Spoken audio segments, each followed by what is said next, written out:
इस कार्यक्रम के पुण्यार्चक हैं भगवान नेमिनाथ दिगंबर जैन मंदिर, सुस दिगंबर जैन मंदिर समिति, अंतर्गत जैन संघ पुणे JSP, ज्ञानोदय जैन सोसाइटी के सामने भगवान नेमिनाथ चौक, सुसगांव, पुणे। राम की माँ जो कौशल्या है, पहले माँ आएगी कि पहले बहू आएगी? गणित को समझे। हर सासू माँ अपेक्षा करती है, एक्सपेक्टेशन रखती है कि इसकी घर में सीता रूपी बहू आए, लेकिन वो कैसे रहे?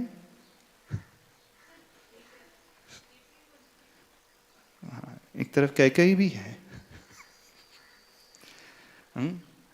दशरथ जी के घर में कैकेयी भी थी और कौशल्या भी थी। आम एक्सपेक्ट करते, हाँ, और क्या, मंथरा भी थी। मंथरा भी थी, हाँ, एक घर में मंथरा भी थी, कैकेयी भी थी और कौशल्या भी थी।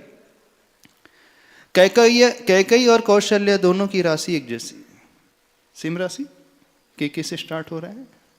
कौशल्या और कैकेयी दोनों की सेम ही राशि, एक ही राशि है। अब आप एक्सपेक्ट कर रहे हैं कि आपके घर में कौन आना चाहिए? सीता। आप अपने आप को कौन से फ्रेम में देखते हो? कौशल्या के फ्रेम कि कैकेयी के फ्रेम में? कि कभी कौशल्या कभी कैकेयी, कैसा? हर सासू माँ एक्सपेक्ट करती है कि उसके घर में सीता आना चाहिए, लेकिन मैं बनूंगी कैकेयी, कैसे होगा पॉसिबल? पहले कौशल्या हो तो बाद में वो सीता की एक्सपेक्ट करे। एक्सपेक्टेशन तो ऐसी ही होती है। ऐसी ही एक्सपेक्टेशन उन सासू माँ ने की, लेकिन हो गया पूरा उल्टा, जैसा प्राय हर घर में होता है। सीता तो नहीं आई, कौन आ गई? आप अंदाज लगा लेना, जो भी आ गई हो, ज्यादा नहीं बोलेंगे नहीं तो बात बिगड़ जाएगी। तो दोनों सासू और बहू की बिल्कुल नहीं पड़ती। सासू माँ उससे कुछ करने को कहती है, वो बिल्कुल नहीं मानती। जो वो बहू बना थी सासू को बिल्कुल पसंद नहीं। सासू को जो पसंद है बहू के हाथ के बस की बात ही नहीं है। कि वो पिज्जा हट मेनू कार्ड लेकर के चलने वाले, हाँ, मैकडोनल्ड्स का मेनू कार्ड लेकर के चलने वाली, जोमेटो और स्विगी में ऑर्डर देने वाली, और सासू माँ अपनी ट्रेडिशनल वैल्यू को फॉलो करने वाली। तो विचारधाराओं का मिलना बिल्कुल नहीं होता था, संवाद नहीं, वहां विवाद ही होता था प्राय। जब भी मुख खिलता था तो वहां से अमृत नहीं झरता था। हाँ, एक्सपेक्टेशन दोनों साइड से अमृत की रहती थी, लेकिन झरता क्या था आपको वैसे ज्यादा पता, हमें पता नहीं, हमें एक्सपीरियंस नहीं है। आप लोग अच्छे से जानते हैं और सब लोग ही जानते हैं। स्थिति बिल्कुल ऐसी थी। एक चीज और बीच में क्लियर करना चाहते हैं। 2 दिन पहले की बात है, हम कुछ श्रावकों के साथ, कुछ इंजीनियर के साथ जंगल की ओर जा रहे थे। उनमें से किसी ने कहा, महाराज जी, मैं जिस ऑफिस में हूं वहां पे स्टाफ में सभी प्रकार के लोग हैं, फीमेल्स भी हैं। तो जो आपस में जो बातें करती हैं, अब वो उनके घर में रहती तो पुणे में है, तब उनके घर में सासू माँ साल में एक आध बार आने वाली भी हो जाती हैं। तो बोली, यार वो डस्टबिन आने वाली है। डस्टबिन? डस्टबिन समझते हो क्या होता है? कहां से हिटलर आने वाली है? बोले 2 वर्ड उन्होंने यूज किया। आपस की बातों में चल रही थी बातें। 11 महीने तो बहुत अच्छे रहते साल के, लेकिन जो वेकेशन का जो पीरियड आता है, हिटलर एक वर्ड यूज किया उन्होंने, और दूसरे ने यूज किया डस्टबिन। डस्टबिन क्या होता है? माइंड सेट देखना, डस्टबिन शब्द का प्रयोग किसके लिए किया जा रहा है? हिटलर का तो समझ में आता है, फिर भी कथनचित तानाशाही हो सकती है, डिक्टेटरशिप हो सकती है, जो कह दिया सो ऑर्डर मान करके करना। लेकिन आज का जो माइंडसेट हो रहा है वो डस्टबिन वाला माइंडसेट किसके लिए हो रहा है? अपने इन लॉज के लिए। आप लोग ने सुना कभी? नहीं सुना? उन्होंने बताया जैसा, बोले ऐसी बातें होती, बोले ऑफिस में बैठ करके लोग बड़े टेंशन में आ जाते हैं लोग। यदि आप किसी के लिए डस्टबिन का प्रयोग कर रहे हैं, सोच में ये लेकर के चल रहे हैं, तो भविष्य में तो आपको भी तो वही बनना है, नहीं बनना। समझे इस बात को? तो कुछ ऐसा ही माहौल उस केस में था जिस केस की हम बात कर रहे हैं। दोनों की बिल्कुल नहीं पड़ती, एकदम 36 का आंकड़ा। अब बहू बड़ी परेशान। अब जब सासू से नहीं पड़ती तो बट नेचुरल है, गुस्सा कहाँ निकलता है? वहां तो निकाल नहीं सकते ज्यादा, तो कहाँ निकलता, किस पर निकलता है? बेटी पे। अभी वो स्टेज आई नहीं थी अभी तो हस्बैंड पे निकलता है। एक धारणा और है, वो पार्शियलिटी करते है ना, वो माँ का पक्ष लेते हैं, वाइफ का पक्ष नहीं लेते। तो हस्बैंड से भी कहा सुनी होने लगी। जब एक दिन स्टेज बहुत एक्सट्रीम में पहुंचने लगी तो वो घर बार छोड़ करके अपने मायके चले गई। सत्य घटना बिल्कुल बता रहे हैं। जाकर के अपने पिता से बोलती है, अब मुझे उस घर में रहना ही नहीं, मैंने बहुत बेयर कर रही हूं, 1 साल हो गया बेयर करते करते, अब सहन बिल्कुल नहीं होता। मैं क्यों झुकूं, कितना सहन करूं, कब तक सहन करूं? एक लिमिट होती है सहन करने की। जो ट्रीटमेंट मुझे मिलता है, मैं सोच करके देखी गई थी कि बेटी का ट्रीटमेंट मिलेगा, लेकिन बहू का भी नहीं मिल पा रहा है। बेटी, बहू और एक नौकरानी, उसकी दृष्टि में ट्रीटमेंट कौन सा मिल रहा है? नौकरानी का। बोले ऐसी जगह रह करके क्या करना, मैं बड़ी परेशान हो गई हूं, अब मैं लौट करके बिल्कुल नहीं जाऊंगी, जैसा प्राय हर घर में होता है। जब जैसे ही पिता ने उनकी बात को सुना, पिता भी बड़े टेंशन में आ गए। क्या सोच करके विवाह किया था बेटी का, क्या दृश्य देखने को मिल रहा है। अब बेटी ने एक डिमांड रख दी, या तो सासू रहेगी या मैं रहूंगी। क्या कह दिया? या तो सासू मां रहेगी अथवा मैं रहूंगी। उसके पिता वैद्य जी थे। वो कहने लगी, पिताजी ऐसा करो, आप मुझे कुछ जहर दे दो। तो पिता बोले, क्यों, ऐसा क्यों बोल रही है बेटी? सुसाइड के विचार लाने नहीं चाहिए अपने को। अरे मुझे नहीं मरना है मुझे नहीं मरना है। बोले तो मुझे सासू को शर्मा करना है, कुछ ऐसा बताओ कि मैं सासू मां को जहर दे दूं। जैसे ही पिता ने सुने बात, ये क्या कहा जा रहा है, सोच करके बोलना चाहिए। नहीं, मैं रह ही नहीं सकती उस घर में, बिल्कुल नहीं रह पाऊंगी, और रहूंगी तो सासू नहीं रहेगी, कुछ ऐसा उपाय करो कि उसे मैं जहर दे दूं। पिता बड़े चिंता में कहने लगे, यदि उसे जहर दे दिया गया तो जानते इसका परिणाम क्या होगा? तुम्हें तो जेल होगी और मुझे भी जेल हो जाएगी। ऐसा तो कार्य अपन को करना ही नहीं, बिल्कुल नहीं करना चाहिए। लेकिन बेटी मानने को ही तैयार नहीं। मैं उस घर में लौट करके किसी भी कंडीशन में जाऊंगी नहीं, जब तक सासू ऊपर नहीं चली जाएगी मुझे शांति नहीं मिलेगी, चैन नहीं आएगा। पिता बहुत समझाते लेकिन बेटी मानने को तैयार नहीं। पिता एक उपाय सुझाते हैं, चलो ठीक है बेटी तुम्हारी इतनी जिद है तो मैं एक कार्य करता हूं, अपन सीधा उसे जहर नहीं देंगे, कुछ ऐसा जहर देंगे जिसे स्लो पॉइजन कहा जाता है। यदि धीरे धीरे उसे दिया जाए तो 6 से 7 महीने के पीरियड में सासू मां चले जाएगी।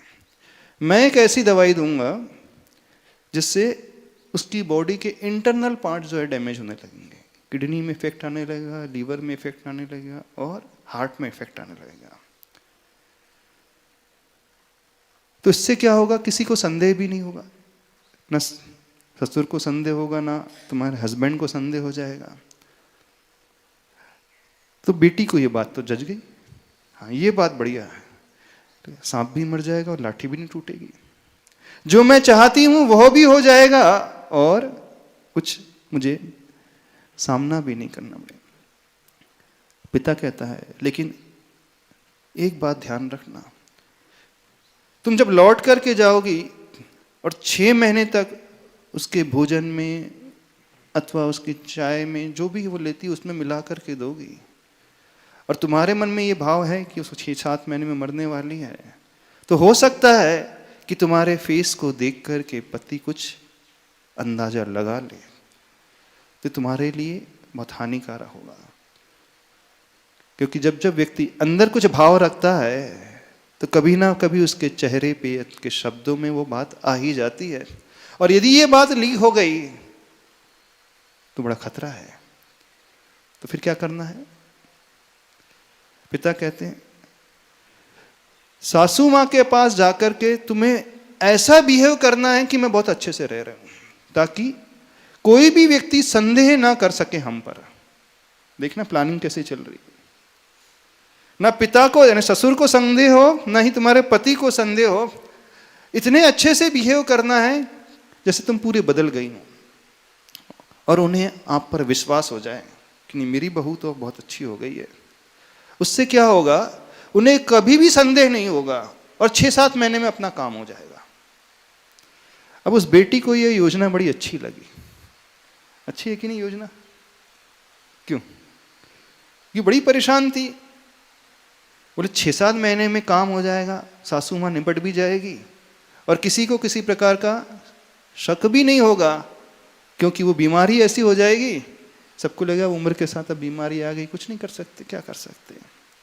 तो इस पिता ने अपनी बेटी के लिए एक दवा दे दी बरनी में भर करके। रोज थोड़ी सी क्वांटिटी डालना है, एक चुटकी भर डालना है, ज्यादा भी नहीं डालना, नहीं तो गड़बड़ हो जाएगी बात। यदि ज्यादा दवा चले गई तो कुछ भी इफेक्ट हो सकता है। अब बेटी लौट करके अपने ससुराल आती है और दूसरे दिन से अपनी प्लानिंग के अनुसार उसने कार्य करना शुरू कर दिया। अब भोजन में थोड़ा थोड़ा सा जहर डाल करके देने लगी। पहले तो वो भोजन भी नहीं बनाती थी, अब वो सासू को खिलाना है, जहर मिला भोजन खिलाना, तो भोजन भी स्वयं बनाना पड़ेगा, नहीं तो कुछ हो नहीं सकता। तो वो अब भोजन भी रोज बनाने लगी। पिता ने एक कंडीशन और रख दी थी, मात्र भोजन बना करके खिलाना ही नहीं है, लेकिन अपने बिहेवियर में भी चेंज लाना पड़ेगा। किसी को संदेह बिल्कुल भी नहीं होना चाहिए। अभी तक भले ही तुम सेवा नहीं करती थी, अब तुम्हें सेवा भी करना पड़ेगा। अब अपनी सासू मां का दिल जीतना पड़ेगा, इसलिए कि हम निशंकित होकर के इस कार्य को कर सकते हैं। अब यह सोच करके कि चलो 6-7 महीने में तो वो निपट ही जाएगी, अब 6-7 महीने का मैं ड्रामा कर ही लेती हूं। किसी कोई भरोसा नहीं हो सकता है कि नहीं ऐसा? पिता ने एकदम माइंड में सेट कर दिया कि अब तुम्हें थोड़ा इस प्रकार का ड्रामा करना है कि तुम बहुत अच्छी बहू बन गई हो। सवेरे शाम रात सासू मां की सेवा भी करना है, भोजन अपने हाथ से बना करके खिलाना है, और दिल भी जीतने की कोशिश करना है। अब लौट करके आती है, प्रतिदिन सासू मां के भोजन में एक चुटकी उस जहर को डाल करके खिलाने लगी। इतना ही नहीं, अब वो घर की साफ सफाई भी स्वयं करने लगी। रात को सोने के पूर्व सासू मां के पैर भी पड़ने लगी और पैर भी दबाने लगी, और टाइम भी देने लगी। पहले जो कभी बात नहीं करती थी सासू से, थोड़ी बातचीत भी करने लगी। सेवा भाव उसके अंदर जागृत हो गया है, ऐसा वो दिखाने लगी कि मैं बहुत बदल गई हूं। अब जब ऐसा बदला बदला व्यवहार दिखा तो सबको बड़ा आश्चर्य हुआ, पति को भी आश्चर्य हुआ, ससुर को भी और सासू मां को भी आश्चर्य हुआ। उसने कहा नहीं, मेरे पिता ने मुझे बहुत अच्छे से समझाया, उन्होंने मुझे बहुत समझाया कि नहीं तुम्हें ये नहीं करना चाहिए, गलती तुम्हारी ही थी, सासू तो ऐसी होती ही नहीं, बेटा कितना सभ्य है, पढ़ा लिखा है, जरूर तुम्हारी मिस्टेक होगी, तुम्हें अपने व्यवहार को बदलना है। तो सास ससुर को बड़ी प्रसन्नता हो गई, हस्बैंड को भी बड़ी प्रसन्नता हो गई, चलो जो सोचा नहीं था वो होने लगा है। अब बहू जो है सेवा करने लगी है, और सासू की सेवा नहीं, अब सबकी अच्छे से सेवा भी करने लगी। समय धीरे धीरे बीतने लगता है, 1 महीना, 2 महीना, 3 महीना, 4 महीना, बीच में सासू माँ थोड़ी सी बीमार भी पड़ने लगी। अब बहू को लगने लगा योजना पूरी काम कर रही है, 3 महीने में वो थोड़ी बीमार भी पड़ गई कुछ, तो आसपास होने लगी, हाँ पिताजी ने जो फार्मूला दिया है बड़ा गजब का दिया है, सब मुझसे अंदर से भी प्रसन्न है, लेकिन मेरा काम अब हो रहा है। वैसे पूरी उम्मीद है आप लोगों में से ऐसी कोई बहू नहीं होगी, नहीं होगी ना, पूरी उम्मीद है। अब वो 3 महीने बाद सासू माँ थोड़ी बीमार पड़ी, अब वो बहू थोड़ी और सेवा करने लगी, दिखाने लगी कि नहीं सासू की बीमारी की अवस्था में तो सेवा और अच्छे से करना चाहिए। इवन रात भर जाग करके एक रात उसने अच्छी सी सेवा की।